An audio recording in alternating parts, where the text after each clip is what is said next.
নমস্কার। আবার এলাম কদিন পরে। মাঝখানে গ্যাপ পড়ে যাচ্ছে, ভালো গল্প না জোগাড় করতে পারছি না।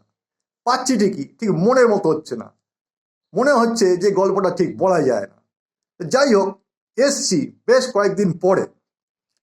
আজকে যে গল্পটা বলবো খুব ছোট। এই গল্পটা কিন্তু অনেক বছর আগেকার, প্রায় 30 বছর আগে। তখন একটা প্রাইভেট কোম্পানিতে চাকরি করি। যে কোম্পানিতে চাকরি করতাম সেই কোম্পানিতে আমার চাকরিটা ছিল পার্ট টাইম চাকরি। অর্থাৎ চাকরি শেষ হয়ে যেত আপনার ডিউটি টাইম দুপুর 2টোর মধ্যে। বাসে করে চলে আসতাম বাড়িতে। পাড়ায় বাস থেকে নেমে হেঁটে যখন এগিয়ে আসতাম না, রাস্তা বেশ শুনশান। দেখতাম মাঝে মাঝে একটা ফেরিওয়ালাকে, একটা ভ্যান গাড়ি করে এগিয়ে চলেছে, ঠেলে ঠেলে এগিয়ে নিয়ে চলেছে বা হেঁটে হেঁটে এগিয়ে নিয়ে চলেছে। দুটো বড় বড় পুটলি থাকতো তার কাছে। পুটলির ভেতরে কিছু একটা বস্তু থাকতো। তা ফেরিওয়ালাটার পরনে একটা বেশ সাদা গেঞ্জি, সাদা পাজামা, টুকটুক করে হেঁটে হেঁটে এপাড়া ওপাড়া এগিয়ে চলেছে। আর মাঝে মাঝে না একটা হাঁক দিচ্ছে। এক একটা রাস্তার মোড়ে আসছে, আর এক একটা রাস্তার মোড়ে এসে হাঁক দিচ্ছে, হুস। আমি বলছি, হুসটা কি জিনিস রে ভাই?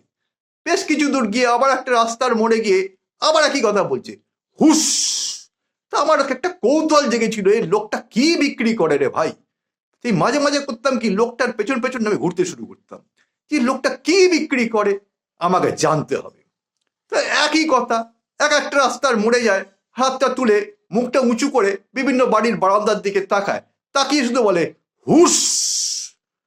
হুসটা কি বস্তু দেখি মাঝে মাঝে এক একটা বাড়ির বারান্দা থেকে কখনো কোনো পুরুষ কখনো কোনো মহিলা বেরিয়ে আসে। বেরিয়ে এসে তাকে বলে, ও ভাই, ও দাদা, এদিকে আসুন। সেও দেখি গাড়িটা স্ট্যান্ড করায়, গাড়িটাতে একটা বেশ চেনতালা মেরে দেয়, আর বড় দুটো পুটলিকে পিঠে নিয়ে সে বাড়ির ভেতর ঢুকে যায়। আরে আজব ব্যাপার! তার মানে কিছু একটা বিক্রি করে, এমন একটা বস্তু যেটা বিক্রয়যোগ্য পণ্য, সেটার ক্রয় মূল্য আছে, লোকে সেটা পয়সা দিয়ে কেনে, সেটার বাজারে গ্রহণযোগ্যতা আছে, এটা একটা ইউটিলিটি আছে, ইউজফুলনেস আছে। কি জিনিস রে ভাই হুশ? হুশ আবার কি বস্তু যেটা মানুষ পয়সা দিয়ে কিনতে পারে? তা যাই হোক, তা কৌতূহল হতে হতে না আর থাকতে পারিনি। একদিন হঠাৎ করে লোকটাকে রাস্তায় আমি চেপে ধরেছি, ও দাদা, একটু শুনবেন? বলছি, আমাকে বলছি? আমি, হ্যাঁ হ্যাঁ আপনাকে বলছি। বলে, কি ব্যাপার বলুন। আলাম, দাদা একটা কথা জিজ্ঞেস করছি, কিছু মনে করবেন না। বলে, হ্যাঁ হ্যাঁ হ্যাঁ বলুন না। দাদা, আপনি যে এই যে বস্তুটা বিক্রি করেন, মাঝে মাঝেই দেখি বিভিন্ন রাস্তার মোড়ে যান আর শুধু বলেন হুস। তো হোয়াট ইজ হুস? হুস বস্তুটা কি? এমন একটা বস্তু যে আপনি বিক্রি করেন, সেটা লোকে কেনে, হুস? বলে, হ্যাঁ। তার মানে হুস একটা বস্তু যেটা বিক্রি হয়? বলে, হ্যাঁ। লোকও কেনে? হ্যাঁ। তার মানে হ্যাঁ, কি বলছেন? তো বাস্তব বস্তুটা কি সেটা বলবেন তো? বলছে, হ্যাঁ হ্যাঁ বাবা, এটাই হচ্ছে আমার টেকনিক, এটাই হচ্ছে আমার বিক্রয়যোগ্য পণ্যের অ্যাডভার্টাইজিং স্কিল। নানান রকম বিজ্ঞাপন তো আপনারা বাজারে দেখেন, কখনো দেখেন টিভিতে, কখনো দেখেন খবর কাগজে, কখনো সিনেমা শুরুর আগে। তা প্রত্যেকটা জিনিসেরই একটা বিজ্ঞাপনের টেকনিক আছে।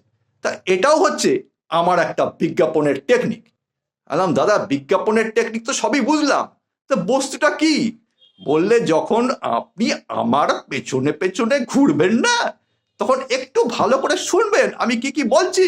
হ্যাঁ, দেখবেন আমি কি বলছি।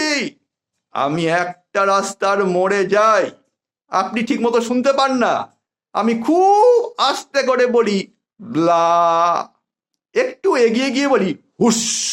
তার মানে বুঝেছেন কি বিক্রি করি? হ্যাঁ বুঝতে পেরেছি, ব্লাউজ। হ্যাঁ, ছোট্ট করে বলি ব্লা, একটু এগিয়ে বলি হুস। ওইটাই আমার টেকনিক, এটাই লোকে জানে। লোকে ব্লাটা শুনতে পায় না, কিন্তু জানে হুস বলে বস্তুটা হচ্ছে ব্লাউজ।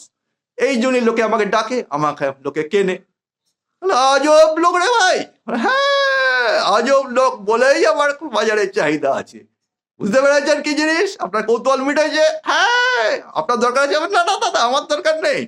তাহলে আজকের মতো ছোট্ট গল্প এখানেই শেষ। আবার যদি ছোট কিছু জোগাড় করতে পারি আসবো কদিন পরে। আর যদি ইচ্ছে হয় আমার চ্যানেলটা একটু সাবস্ক্রাইব করে দেবেন। আজকের মতো জয় হিন্দ, বন্দে মাতরম।